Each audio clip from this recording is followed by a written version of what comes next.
Estamos dando início a mais um episódio do GentilCast e hoje com o tema Setembro Amarelo.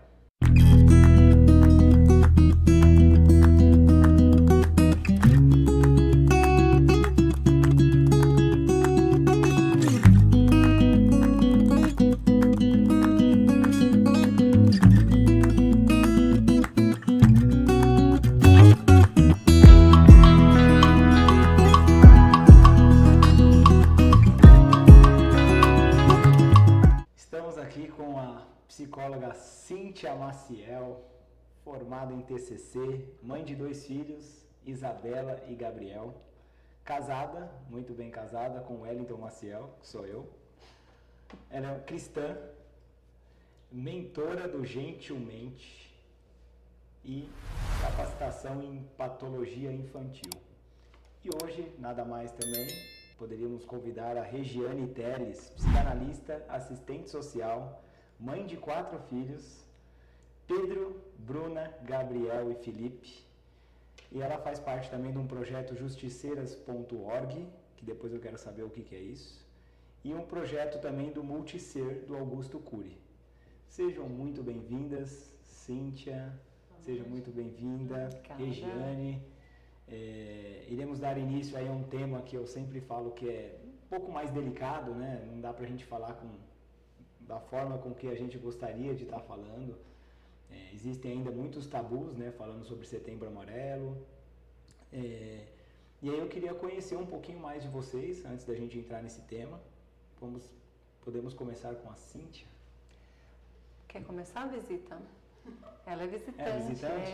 Mas você eu já também sou é de visitante. casa, Mas né? vamos começar então com a Regiane Teles.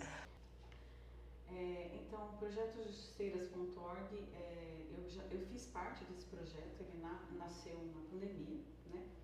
É um projeto endereçado à violência doméstica, violência praticada às mulheres, né? Então, ele nasce na pandemia e ele foi elaborado pela doutora Gabriela Mansur, que é a primeira promotora do Estado de São Paulo, né? É um projeto que ele funciona com uma equipe multidisciplinar, então tem advogados, psicólogos, psicanalistas, assistentes sociais e médicos, né? O atendimento ele é de abrangência nacional e internacional também. Legal. Então, o trabalho é um trabalho voluntário, né? A vítima entra em contato, tem um número, agora eu não me lembro o número, mas tem um número de WhatsApp que a pessoa entra em contato, faz a denúncia. Então, através dos coordenadores é contatada uma equipe.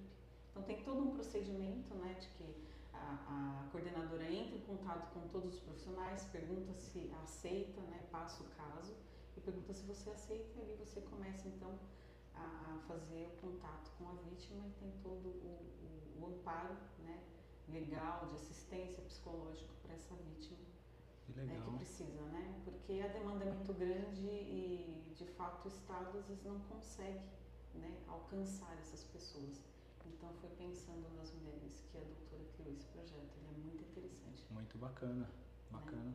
E o projeto do doutor Augusto Cury, ele nasceu há muito pouco tempo, acredito que aí tem uns 6 meses, então é fácil entrar no Instagram dele. Legal. E ali tem as informações tanto para quem precisa de atendimento psicológico gratuito como para profissionais que têm aí uma disponibilidade de tempo, que pode doar 2 horas, 3 horas do seu tempo para atender a vítima. Então, entre em contato ali.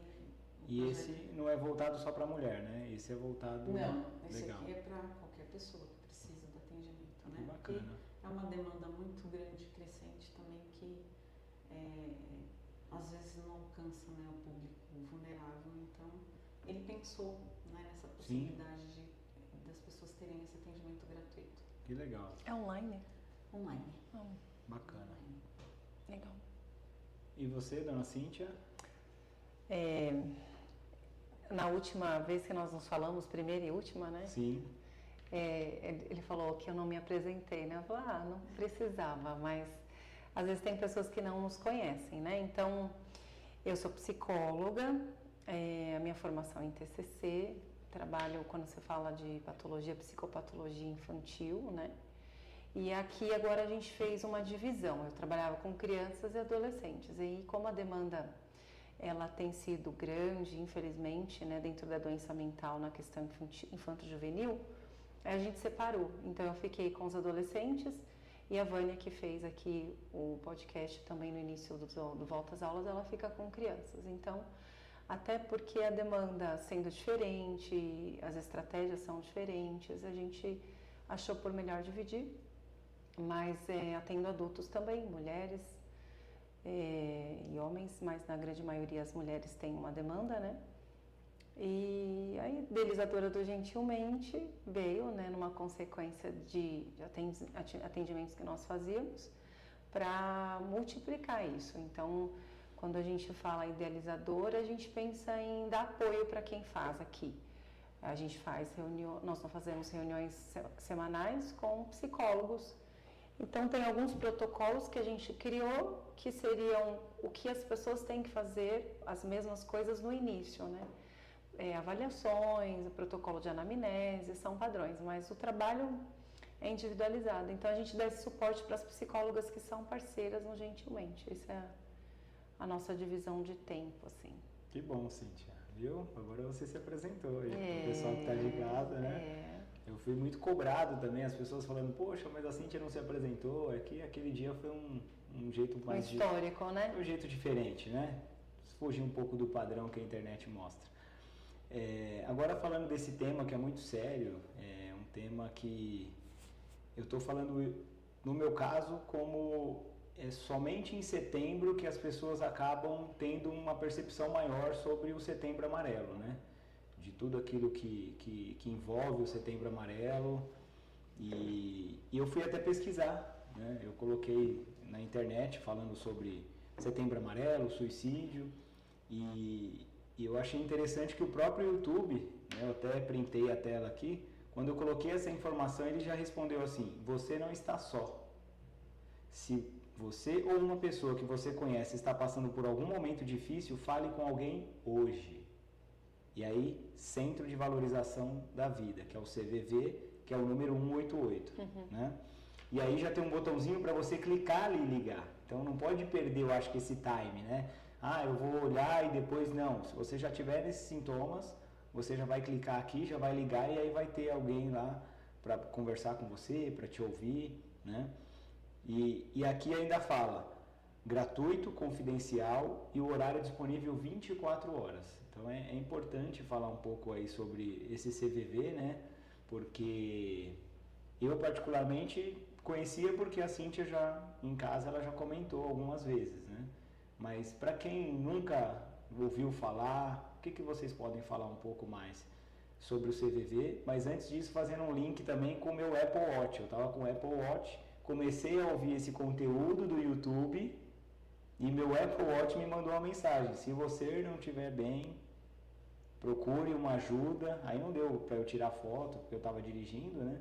Mas para você ver como a tecnologia, a inteligência artificial, os algoritmos, eles estão ali também não só para atrapalhar, né? Eu sempre falo que talvez colocar numa balança a gente consegue ver, atrapalha mais do que ajuda, mas como esse caso é um caso mais delicado, e eu queria também fazer com que as pessoas se conscientizassem de que não é só o Setembro Amarelo, a data do dia 1 ao dia 30 ou dia 31, que vai fazer a diferença. Não, é o ano inteiro. Essa é uma data que eles pegaram, né? Mas fazer as pessoas se conscientizarem, não só com você mesmo, mas com as pessoas que estão próximos, né? Então eu queria que vocês falassem um pouquinho aí desse CVV, o que vocês têm a falar para quem não conhece. Então, essa questão da saúde mental, assim, na área da saúde, né, as pessoas sempre estão se atualizando. Por exemplo, essa mensagem que você recebeu é um contexto novo, não existia. Porque justamente dentro do acesso, né, da internet, você não ouve, por exemplo, notícias, né? Assim como a gente ouve sobre tudo, a enchente, você não ouve sobre suicídio. Sim. E está, né, as estatísticas mostram que a depressão ela está num movimento crescente e tudo mais. Mas justamente para que não seja induzido. Então, eu acho que essa estratégia aí foi ótima. E dentro de uma saúde pública, né, as pessoas começarem a se conscientizar de que, de fato, não é uma campanha, Sim. né? Isso acontece, como você falou, o ano inteiro. Nós que somos da área de saúde, a gente atende pessoas com ideação suicida durante o ano inteiro. E a sua busca poderia ser uma intenção. E aí, dentro desse movimento de intenção, direcionar imagens, então isso daí é proibido. Então achei legal, mas eu acredito que assim, tem, né, bastante coisa a desenvolver. Eu acho que tem um olhar que a gente estava até comentando, entender da questão diagnóstica, o que às vezes vem antes da depressão, Sim. tanto numa questão da área psiquiátrica ou da condição social, né, que é um olhar sobre isso. Quando a pessoa vem para a terapia, ela vem em crise, pensar numa pessoa com depressão, né? Ela vem em crise. E a pessoa com depressão, ela não vai sozinha nessa terapia se ela está nesse movimento de crise, né? Ela está medicada, ela está sem esperança, sem expectativa de vida. Ela tem que ter uma rede de apoio para trazê-la. Mas no primeiro impacto, quando ela está em crise, ela não vem na terapia. Sim. Porque ela não está consciente de elaborar nada. Ela não tem uma percepção dela, nem do mundo em que ela está inserida. Ela não elabora. Então, não é como uma terapia que você vai fazer de autoconhecimento. É uma terapia de suporte, inicialmente, vinculada à equipe multiprofissional, para justamente dar suporte. E depois de alguns meses que ela sai dessa crise, aí ela começa a elaborar algumas coisas. Mas no começo, pensar em alguém com ideação suicida, ele está tentando sobreviver. Tá. Então, a gente tem que dar um suporte multi para ele, de fato, vir para a terapia. Só vir já é importante, né? Você pode complementar. É importante que no setor público a gente tem os CAPs, né? O Centro de Atenção Psicossocial, que eles são portas abertas e atendimento 24 horas. Então, é possível socorrer essas pessoas, né? E nem sempre existe alguém com rede de apoio, né? Então, assim, qual é o olhar que alguém tem vendo alguém em crise, né? A gente tem trabalhado muito essa questão e acredito que ainda vai durar muitos anos, a gente trazer essa consciência para a sociedade de como a gente pode apoiar. Porque a gente tem, assim, nós temos muitas questões emocionais aí que estão afloradas, o cansaço, o esgotamento mental de trabalhadores, de pessoas no dia a dia, faz com que levem a vida no automático, né? E não conseguem perceber as pessoas ao redor. E às vezes alguém ali do seu lado, colega de trabalho, né? Alguém muito próximo, alguém, sei lá, do restaurante, garçom, uma pessoa está ali precisando de ajuda e você está tão no automático, tão na pressa, na correria que você não consegue perceber, né, que alguém pode precisar de ajuda. Eu achei interessante o depoimento de uma moça que ela já estava nesse processo, querendo ali chegar no ato mesmo, e que ninguém dava atenção para ela.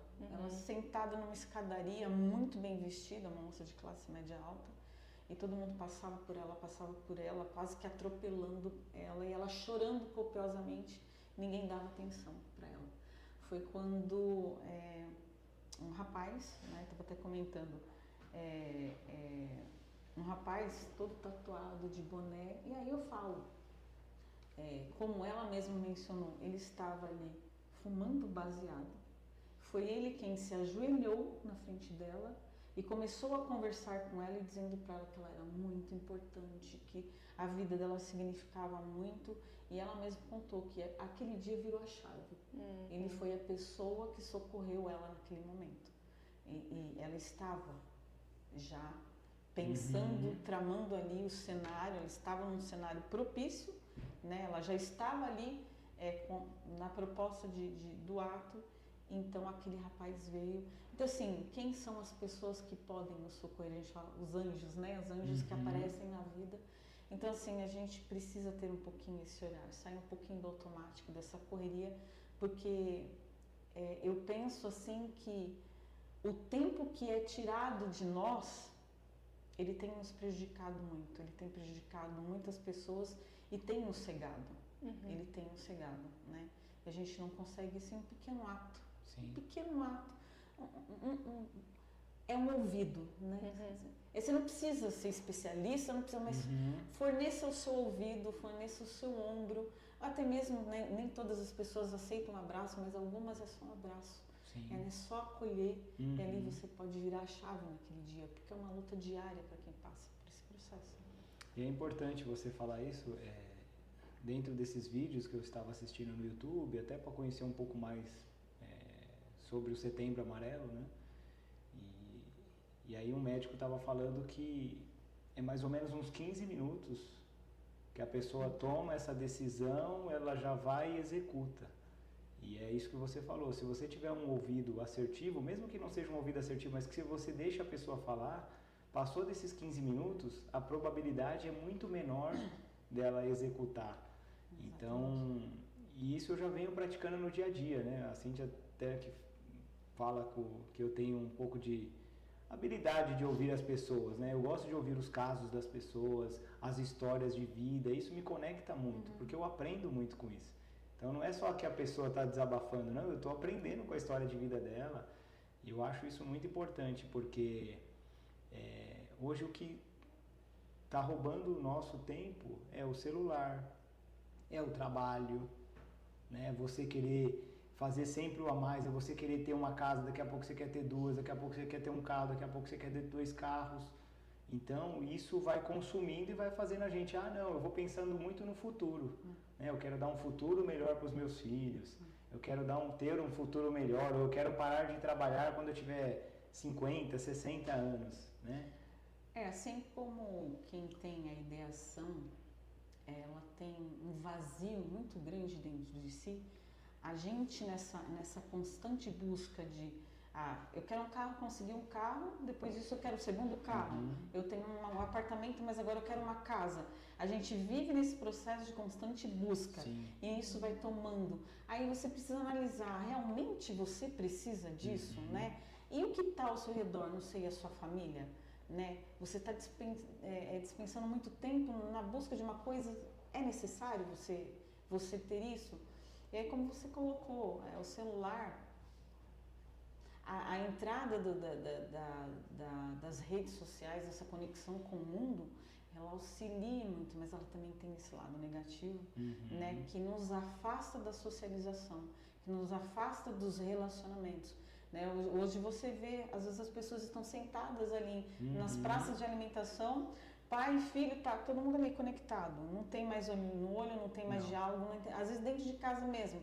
A pessoa está na cozinha, a outra está lá no quarto, não tem mais aquele de você ir, jantar, né? daquela preocupação, mais, né? Então, assim, tudo está atrás das telas e é importante esse olhar. E a gente anda na contramão disso, porque eu já vi relatos de algumas pessoas que falaram assim, bom, conheço um amigo que falou assim, hoje é sexta-feira, eu estou terminando o meu expediente, vou desligar o WhatsApp. Se quiser me encontrar só na segunda-feira. Meu sábado e meu domingo é para a minha família. É um tempo, sei lá, 5 dias trabalhando na semana e 2 dias ali para ele. Mas vai ser um tempo de qualidade, né? O trabalho é na segunda-feira. Tem gente que não consegue, né? Não. E aí você vê, eu não consigo ficar sem o celular, e parece que está na abstinência, é um negócio de doido, eu não consigo mais. Então, esse olhar, né? Que é um caminho que leva a outro, que leva a outro, que leva a outro. Sim, é importante a gente falar isso. Tem algum complemento aí, Cíntia? Ou a gente já pode... Não, é quando você falou do só fechando do CVV, lembrando que quem, muitas vezes vai ligar não é a pessoa, né? Então, as pessoas têm que ter esse número em mente, que é um terceiro, que é alguém que está na rua, e a rede de apoio é um amigo, né? Tem protocolo que a gente faz para entender, às vezes você está na terapia com uma pessoa, isso eu sempre falo aqui para as meninas, então, imagina que a pessoa venha, que eu comentei que você venha de uma busca no Google e procure a gente. Ela entrou, começou, e aí está em depressão, mas no meio do processo ela entra em crise. E ela entra em contato com o psicólogo. Ele vai ligar para quem? para alguém de lá dar suporte para essa pessoa. Então, tem um protocolo de atendimento para pessoas depressivas, né? Tem um contrato de compromisso de vida, tem um protocolo de contatos de rede de apoio, porque fica na sua mão. Você está com ele uma vez por semana, ou até quando em crise 2 vezes por semana, mas você tem que trazer a participação com o depressivo, com essa rede de apoio. Eles têm que vir, assim como o dependente químico, ele tem que vir para a sessão, tem que entender como está a participação dessas pessoas na rede de apoio desta vida. Então, porque muitas vezes é isso, essa pessoa que você comentou, quem ela tinha para amparar ela?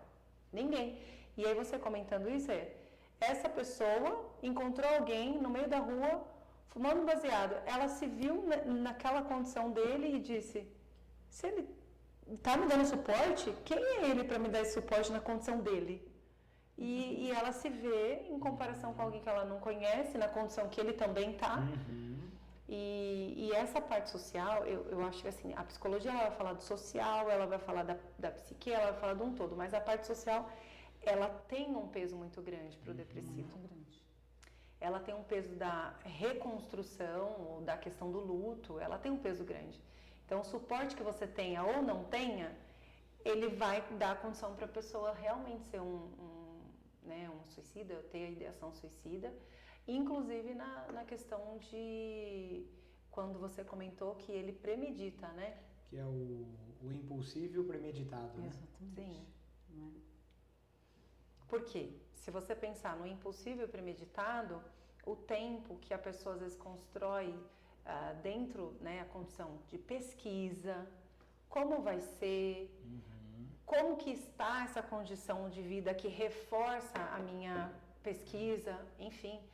E existem casos, nós já atendemos situações nessa construção de que a pessoa montou todo um acervo e o respaldo social ou desacredita ou não constata de que aquilo aconteceu. E de fato, passa um tempo e a pessoa executa. Então a gente é investigar de fato como que é a pergunta, né? Que você falou assim, como saber? Perguntas do tipo, às vezes você está num salão de cabeleireiro, você está na escola do seu filho com uma mãe, do tipo, não aguento mais. Essas frases, elas podem deixar um espaço para que a gente se aprofunde, né? Não aguenta mais o quê? O que quando você fala sobre isso, o que você não aguenta mais? Eu não aguento mais minha vida, eu não aguento mais a exaustão do dia a dia. E aí a gente entra numa outra pergunta. O que a gente normalmente fala? Tá difícil mesmo, né? Eu não aguento mais também. Você já sai do sofrimento da pessoa, né? Então, o que é que você não aguenta mais? E aí um ponto é, quando a gente inicia dentro do processo de psicoterapia, tem perguntas específicas. E tem uma pergunta lá que quando fala de tabu, né? Não falar de suicídio. É perguntar como é que você está vendo sua vida, né? E aí tem uma pergunta que se ela pontuar lá, a gente vai passar por um outro questionário. Se ele for um suicida, né? Se ele tiver intenção, é um outro questionário. E aí ele tem pensamentos de morte, já pensou, se você executaria, se não então tem as perguntas. Porque às vezes fica muito subjetivo, né? Fica ali só na fala do paciente. Então, quando você pega essa informação do começo, você sabe o que você vai construir para o próprio paciente na estratégia, né?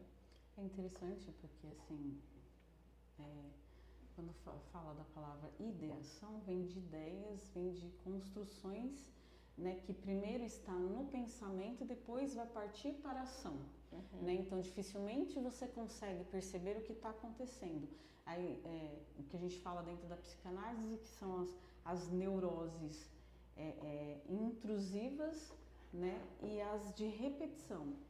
Então, alguma coisa que eu não consegui processar, alguma coisa que eu não consegui resolver, aquele pensamento sempre volta, como se ele estivesse pedindo para ser resolvido, mas eu não consigo resolver, né? E aí, como é que eu consigo perceber a partir de mim mesmo, uma pessoa que está, me coloco no cenário, no personagem de alguém que está com essa ideação, a intrusiva ela parte para algo violento.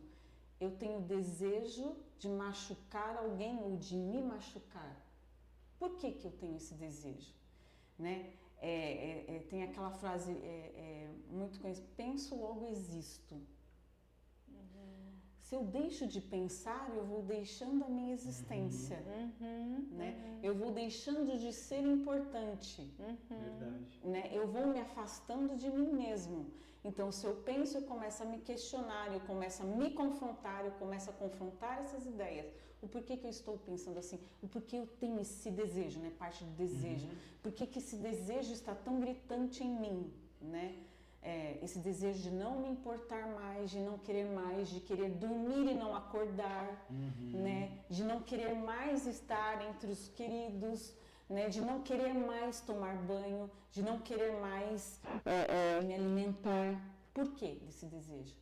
Né? Então a neurociência fala da perda de conexão. Você começa a perder a conexão com você, com o mundo e com o outro, né? E aí o terapeuta, o analista, enfim, ele vai ter que ter esse olhar diferenciado e nem sempre a pessoa que precisa desse atendimento, ali passando já por esse primeiro atendimento, que é a medicalização e tudo, porque quando ele está em crise muito alta, ele não tem capacidade alguma, né? Então, ele precisa estabelecer um pouco esse quadro para então, depois ele conversar com o terapeuta, com o analista, e ele tentar entender, ali se encaixar nas questões.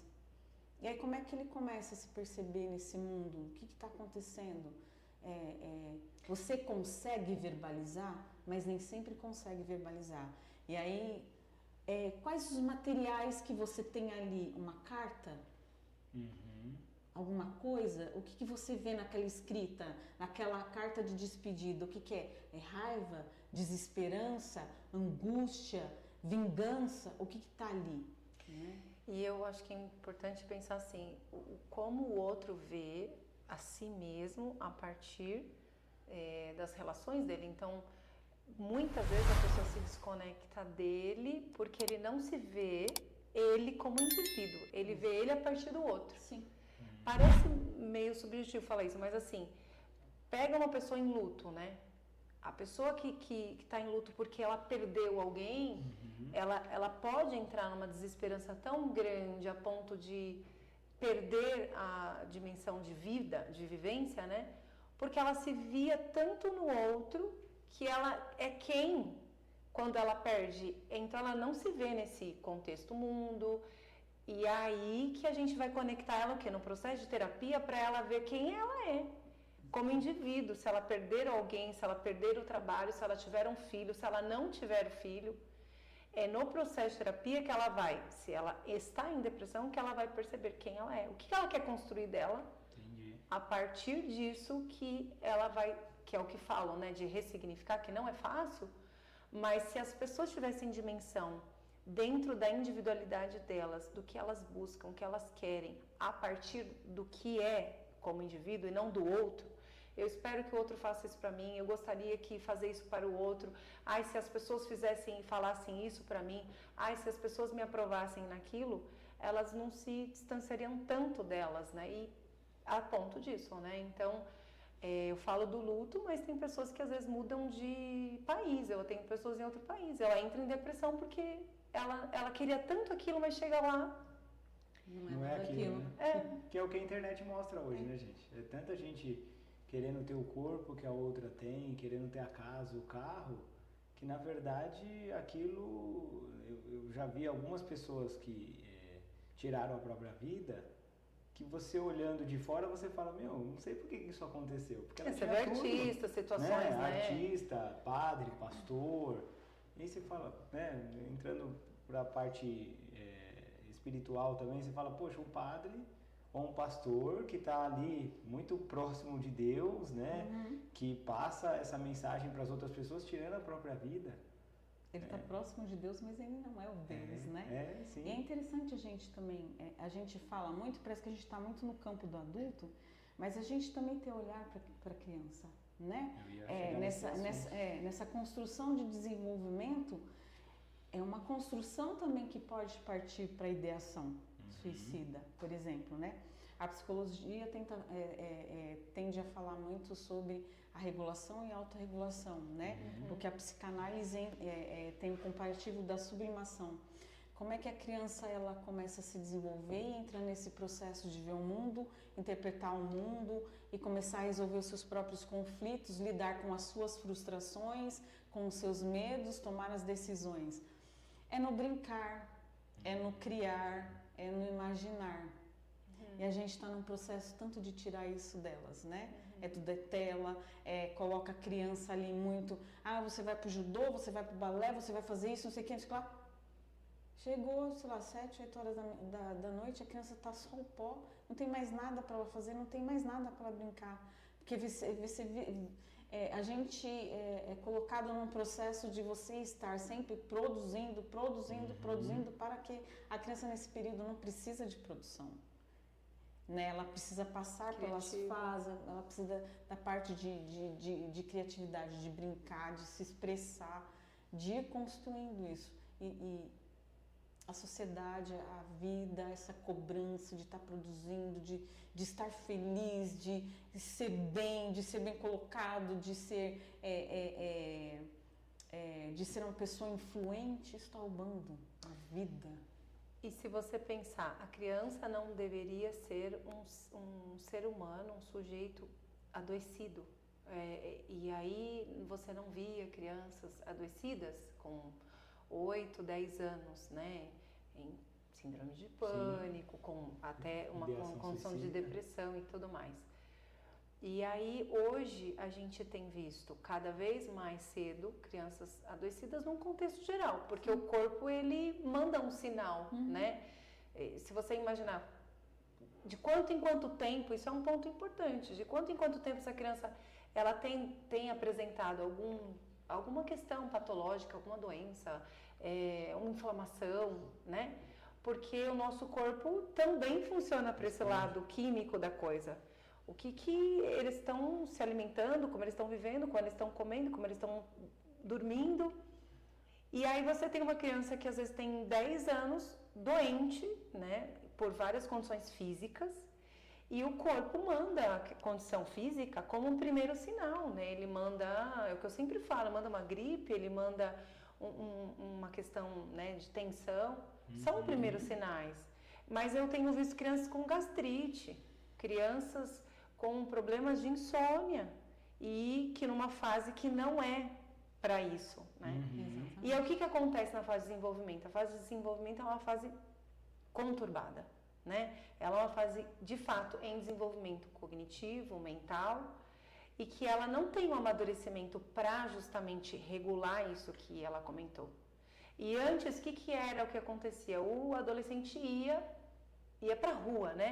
O que ele fazia nessa fase impulsiva? Ele ia se envolver com droga, ele ia se envolver com amigos, não chegava no horário. E agora ele está isolado. E aí vem o que é? Me modelo alguém, eu me modelo ao meu amigo. O que meu amigo está fazendo? Ele vai se autolesionar. Então eu vou fazer isso. Porque é para garantir a minha demonstração de sofrimento, de dor. Que eu preciso mostrar a minha importância. E não que ele queira aparecer, porque é a forma da impulsividade, né? E quando essa ideação suicida vem, ele abriu espaço para todas essas condições, o isolamento, a autolesão, e é uma tensão. Às vezes tem adolescente usando muito moletom, aí você fala, nossa, que esquisitice, tá calor. Você tá dando uma condição para ele, julgando, mas não está investigando. Exatamente. Por que ele está com aquele moletom? Será que ele está se mutilando? Se cortando? Se cortando, então assim, o que ele está assistindo que indica ao que ele está realmente tendo, o que está importante para ele? Por exemplo, às vezes eu tenho na sessão, a gente faz trocas ali de música. E às vezes você vê algumas músicas são extremamente depressivas e são indução de práticas de suicídio. Ou alguém está nesse movimento ali, aquela letra. Então, o que é? Vai buscar qual que é o cantor, o artista que esse adolescente busca de inspiração. Né? Essa dica também. Então, não é só punir, não é só... e um ponto assim que tem ficado nos últimos meses muito assim para mim, que foram casos que eu peguei, às vezes o adolescente nem tem intenção de algumas coisas das quais você direciona, que ele está mentindo, que ele está inventando, A gente tem um olhar lá na frente de 40 anos para uma coisa que a gente viveu e ele nem está pensando. E aí você colocar a condição assim, olha, se você não fizer isso, ou se você fizer aquilo, não precisa mais voltar. Ele nem tinha essa intenção de sair de casa. Quem deu a condição foi você. E você está abrindo espaço de que qual a importância, ou que isso é uma possibilidade, que você, pai e mãe, eles são importantes para você, fato. Mas você está abrindo um precedente, uma ideia, né? Então, assim, vai investigar todas as coisas que assiste, que ouve. E esses dias mesmo eu estava com a minha filha, ela tá já no inglês, já há 2 anos, e aí ela virou para mim e falou assim, você ouviu? Você ouviu o que falou? E eu tava ali e falei assim, parece que fala um palavrão. Ela falou vários, tipo assim, né? E é bom porque ela sinalizou. Então, às vezes, tem outras coisas que estão falando e a gente tá achando bonito a letra, porque tem um ritmo. O ritmo. Né? Então, eles estão conectados até mais com a língua, né, estrangeira do que a gente, tá? É bom olhar. Eu acho interessante também uma questão que a gente vem batendo na tecla há muito tempo, que é o diálogo, né? Tem faltado muito essa questão. Mais uma vez vem a questão do tempo, né? Eu não tenho tempo para conversar agora, não tenho tempo para você agora, deixa para depois a gente resolve. Eu achei interessante um comentário do filho do Ariano Suassuna, né? Ele contando, e aí eu fiquei... Algumas coisas que a gente assiste, a gente vai lá longe e faz umas reflexões assim, e tem outros desdobramentos, né? Ele falou assim que a mãe dele chegou nele e falou assim, eu não me lembro o nome dele, falou assim, o que você quer ser? Ele falou assim, eu quero ser um mendigo. Aí ela, Ariano, eu tô preocupada com esse menino, ele disse que quer ser um mendigo. Aí ele, mas eu acho bom, porque aquele jeito dele, né? Pra mim, eu achei que ele não queria ser coisa nenhuma, mendigo já é alguma coisa. Olha a cabeça da pessoa, né? E como isso foi desdobrar lá na frente. Passado um determinado tempo, ela chegou, Ariano, pelo amor de Deus, esse menino agora tá querendo ser um bandido. Olha aí, já evoluiu, ele contando assim, já evoluiu, né? Porque agora ele vai pra prática, ele tá tomando uma atitude, vai fazer alguma coisa. E aí, uma vez ele mexendo lá no caderno, aí o Ariano foi olhar no caderno dele, altos desenhos, alguma coisa, e falou assim, opa, aqui nós já temos um caminho. E foi o pai que descobriu o artista que o filho seria. Então, assim, o que a criança está falando, né? Que eu não estou conseguindo entender, ela fala, eu não quero tomar banho agora, eu quero morrer, eu não aguento mais.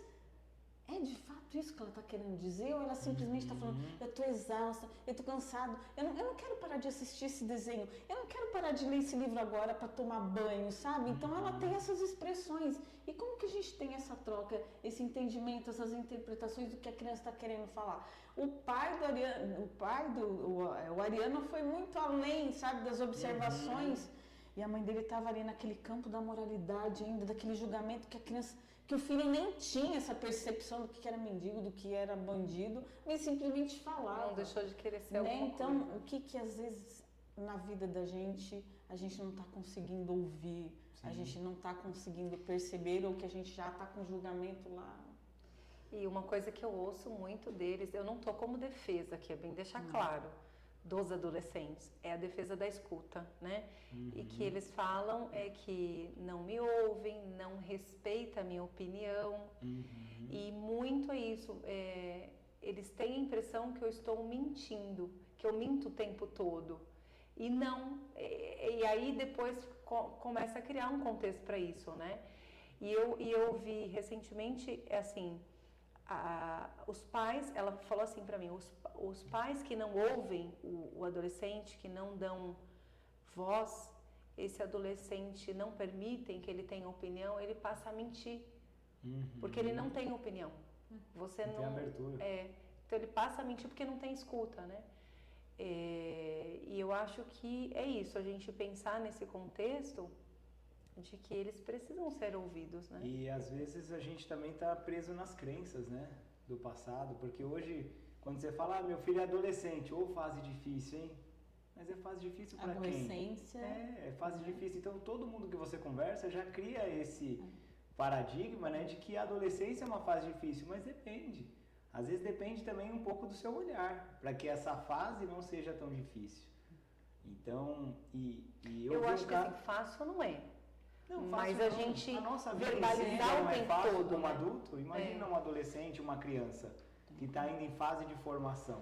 Hoje tem muita coisa que a gente chega à conclusão porque a gente tem a idade que a gente tem. A gente estuda, a gente assiste um podcast, a gente lê um livro, a gente busca as informações. Se surpreende, sim. né? E o amadurecimento, né? Hoje talvez vocês ou eu, com a idade que a gente tem, olha o quanto a gente amadureceu. Mas quando a gente tinha a idade deles, a gente pensava daquele jeito também, ou pior. Então, e eu ouvi um dia uma filha de um conhecido meu, que a única forma que ela teve de chamar a atenção dos pais foi tentando fazer alguma coisa com a própria vida. E ela ressaltou isso para a terapeuta, falando, esse foi o único dia que a minha mãe deu atenção para mim. Então isso é muito forte, né? Quando eu ouvi isso, eu falei, nossa, olha o ponto que chega o filho, e aí a gente volta na questão do tempo, né? Que eu gosto muito. Será que a gente está tendo tempo suficiente para os nossos filhos? Para curtir os nossos filhos, para brincar? Porque o tempo, gente, ele consome, ele vai consumindo. Às vezes a gente em casa mesmo, né, Cê? Quando a gente vai olhar no relógio, nossa, 10 horas, nossa, 9h30. E ainda você está naquele cenário, porque realmente é pesado, né? A vida de uma mãe, a vida de um pai. Eu sempre puxo a sardinha mais para a vida da mãe, né? Porque ela tem que ser dona de casa, é mãe, é professora, é esposa, né? Não que o homem não participe da estrutura da casa, mas eu sempre consigo ver que o fardo maior é da mulher, sabe? Porque tem coisas que o homem é um pouco lerdo mesmo, gente. Ó, dica aí pra vocês, tá? A gente não tem um pensamento tão acelerado quanto das mulheres, principalmente nos afazeres de casa. O homem quer chegar em casa e descansar, pelo menos 10 minutos. E a mulher já está cobrando ele, que você está sentado aí por quê?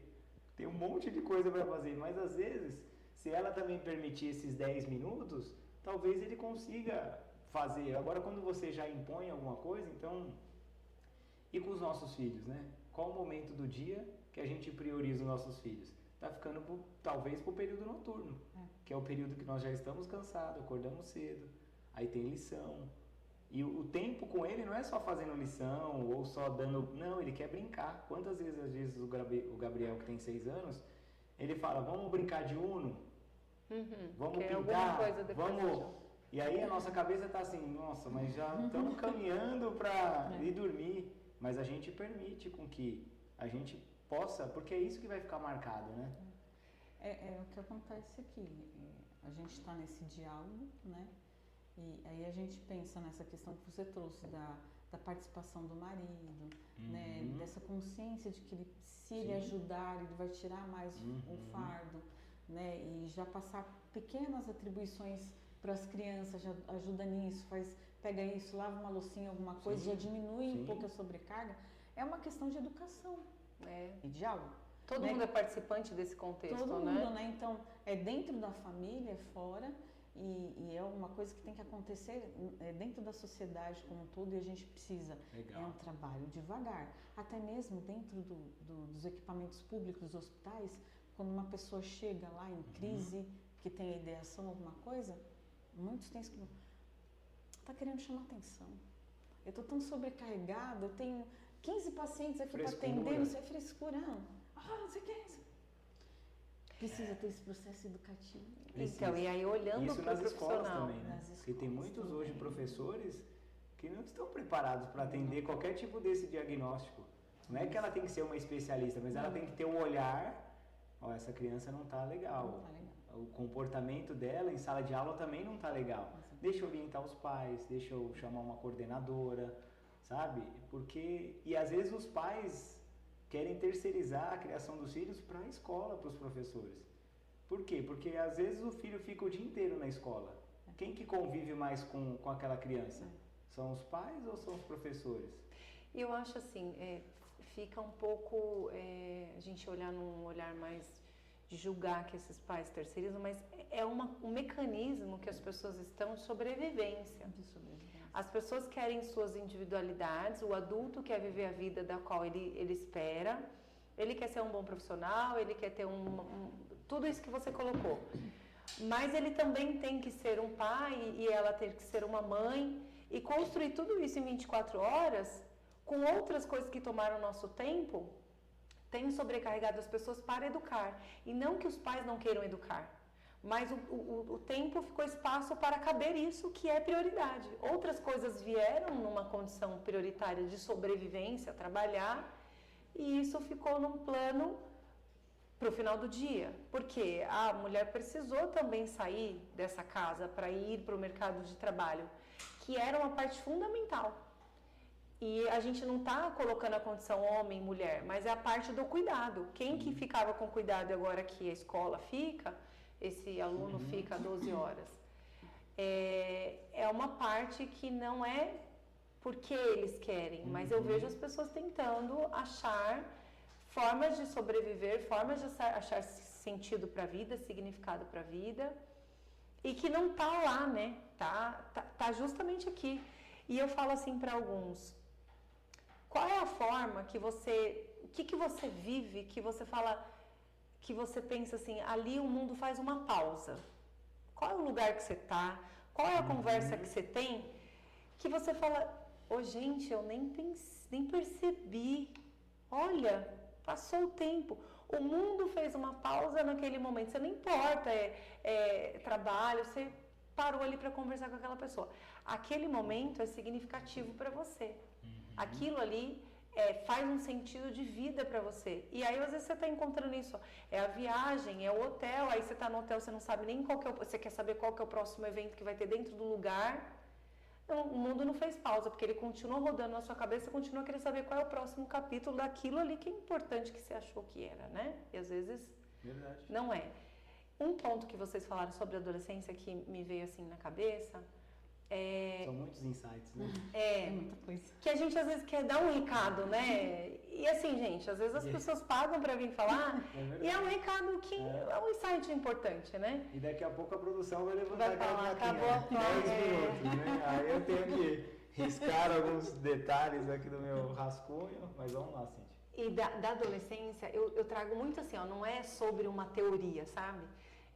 Eu falo assim, tanto em disforia de gênero, quanto em condição de perda, condição de conflito. Eu falo, olha, não decida nada, falo para eles, não decida nada até que você perceba seu amadurecimento depois da adolescência. Então, eu falo assim, decida qualquer coisa que você pensar, depois dos 18. Então, a gente segura o que com isso? A condição dele não ter amadurecimento, a condição de impulsividade, o desenvolvimento da amígdala, tudo isso na parte cerebral, a gente segura nessa fase. Então, ele vai sair dessa fase pensando na decisão posterior à fase que a gente sabe que é a pior.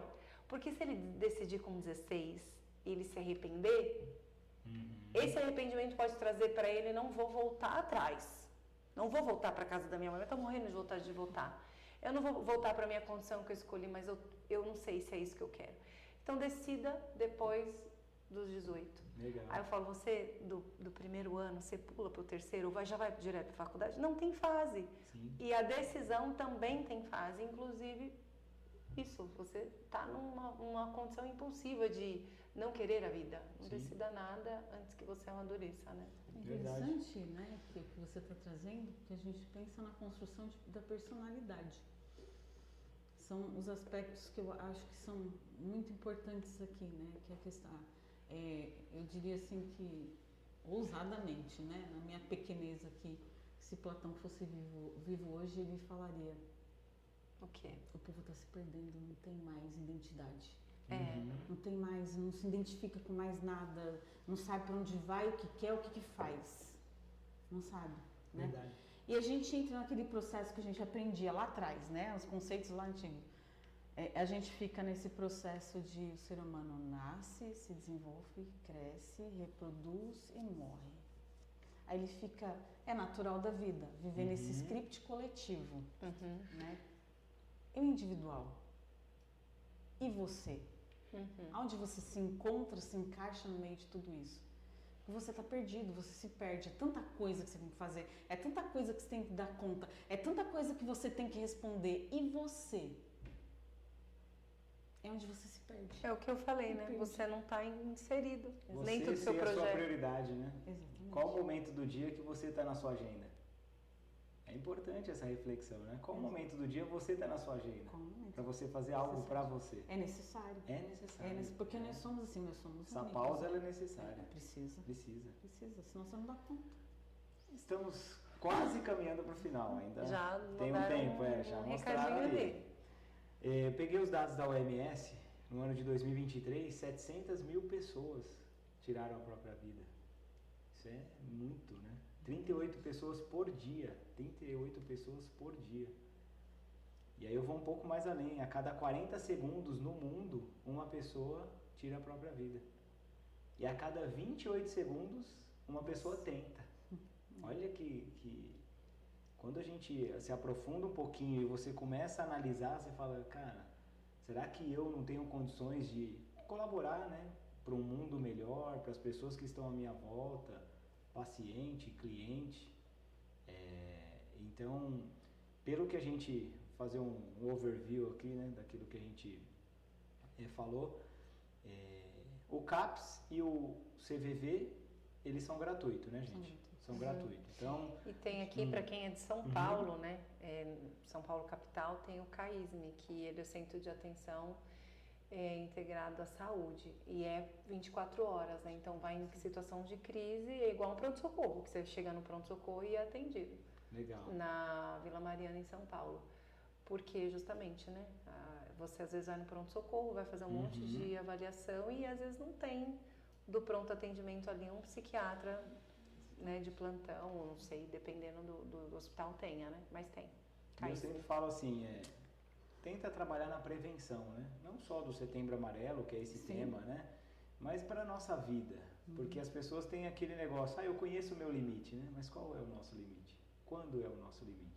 E às vezes quando esse limite chega, ele vem com algumas consequências graves, né?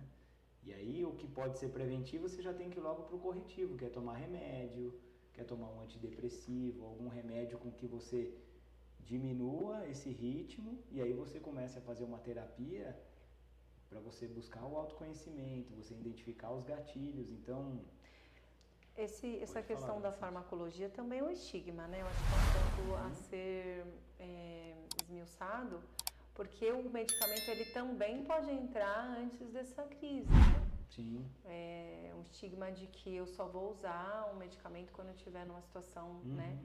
Ele é um fator de manutenção. Sim. E não existe um único remédio só para um diagnóstico. Tem vários, né? Várias composições justamente para entender dentro do diagnóstico, dentro das comorbidades. Então, se a gente esperar uma situação urgente tomar medicamento, nem isso às vezes resolve, porque um medicamento ele demora 15 a 20 dias para fazer efeito. Então, e aí? E quando você fala desse tempo, também, né? É um tempo de 40 segundos, não vai resolver. Sim. Né? Ele é um quesito também de manutenção. E aí eu trago a reflexão, né? Não jogar nesse contexto aqui para a psicoterapia, mas olha só, né? Você falando, eu pensei, 40 segundos.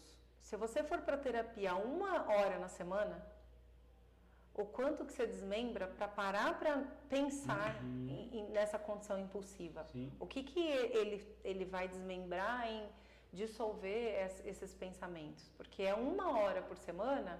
Mas tem, né, não consigo no SUS, eu tenho particular. E às vezes você pode estar usando isso para outra coisa, justamente para uma condição alimentar, ou álcool, droga, e que não vai ter uma percepção de autoconhecimento, né? E é 1 hora só, né? Para você se conhecer por semana. Né? Eu acho interessante também que todos esses mecanismos de prevenção, a gente às vezes deixa de pensar assim no simples, no básico, que é a gente aprender a se acolher. Acolher a dor, acolher perceber as vulnerabilidades, o medo, né? Porque a gente vive nesse modo sobrevivência, na postura de guerreiro, na postura que dou conta de tudo, de que faço tudo, naquelas não posso chorar, não posso cair porque existem outros dependentes de mim, não posso. Verdade. Né? E quando você aprende a fazer isso, que não é vergonhoso, né? É um ato de amor próprio, de autocuidado, é você acolher, eu não estou bem, eu não estou legal. Antes de começar a tomar o remédio, né? Antes de ter outras intervenções mais ali, mais direcionadas, para chegar no ápice da situação, você começar esse modo de prevenção, que aí você não precisa chegar naquela... Verdade. Não ignorar, né? E analisar quais sinais, né? Exatamente. Observa os sinais, aí isso é importante falar. O isolamento, o não assistir TV, porque o depressivo de fato... Muito tempo no quarto. Ele não tem prazer pelas coisas. Quando a gente fala de prazer, a gente vai falar do assistir, do sair, do jogar. Ele não tem prazer, ele não tem libido, ele não vai ter satisfação, o comer. Então, quando a gente fala de diferentes, né, situações de fontes de prazer, Baixa estima. em nenhum. A pessoa vai falar assim, ele sei lá, come ou está assistindo TV na condição depressiva de inabilitar, né? Então, observar isso aí. O que é que ele está deixando de sinal que vai depois levar para isso, né? E caminhando para o final, né, eu gostaria de agradecer a presença de vocês. Eu sei que esse é um conteúdo que eu já venho querendo falar há um bom tempo, né? E nada melhor do que vocês duas aí, uma como psicanalista, a outra como psicóloga. Agradecer a Clínica Gentilmente, que sempre aí nos dá esse espaço maravilhoso. Agradecer a Audiotech também por preparar aí todo esse conteúdo para vocês.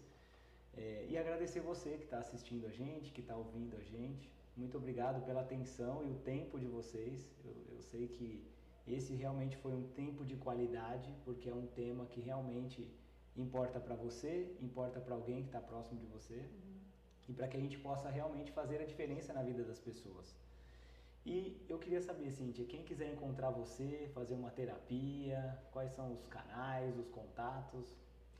Tem o Instagram da Gentilmente, Grupo Gentilmente PC, @Grupo Gentilmente PC. Ok. E lá tem os contatos, né?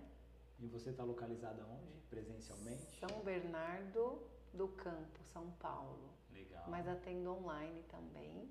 Fora do país também, né? Não no inglês, né? Mas atendo pacientes brasileiros fora. Legal. Você sempre fala isso, mas é difícil porque os horários às vezes não batem, né? Eu já atendi uma pessoa do Canadá, então se ela falar, eu quero o meu primeiro horário de trabalho, ou o meu primeiro horário, né? Lá é diferença de 3 horas ou até mais, dependendo. Mas a gente atende, é um ponto, Legal. né? Bacana. E a Rê, E onde você, você acha? Eu tenho na rede social, meu endereço é Rê_psicanalista, Ok. né? E o telefone, o WhatsApp, né? Sim. Que é 11 985930774. Legal. Atendo Decorar, manhã, hein? tarde e noite, né? Manhã, tarde e noite? Manhã, tarde e noite. Legal. Online. Online e presencial. Presencial legal. também? Só Legal. que é um sistema ainda co-work, né? Então a gente faz o agendamento horário. Também aqui na região de São Bernardo. Quem sabe em breve você Vem pra fazer cá. parte aí do Gentilmente, né? Legal. E pessoal, você que está assistindo, que está ouvindo, se inscreva no canal, compartilhe, curta o vídeo. Eu sempre falo que antigamente, quando eu sempre assisto os vídeos do David Leonardo, ele sempre no começo ele falava, curte o vídeo. Aí eu ficava pensando, mas como que eu vou curtir um vídeo que eu nem assisti? E aí depois eu entendi o porquê que ele faz isso, porque às vezes a gente está tão no automático que a gente assiste o vídeo e esquece de dar o like. Curte então, já no começo. já curte no Então, começo. curte agora, Tá? se você não curtiu no Verdade. começo. Curte, compartilha, envia para aquelas pessoas que você acha que estão precisando ou aquelas pessoas que estão passando por uma situação difícil. E é isso, pessoal. Muito obrigado e até o próximo episódio. Obrigada, gente.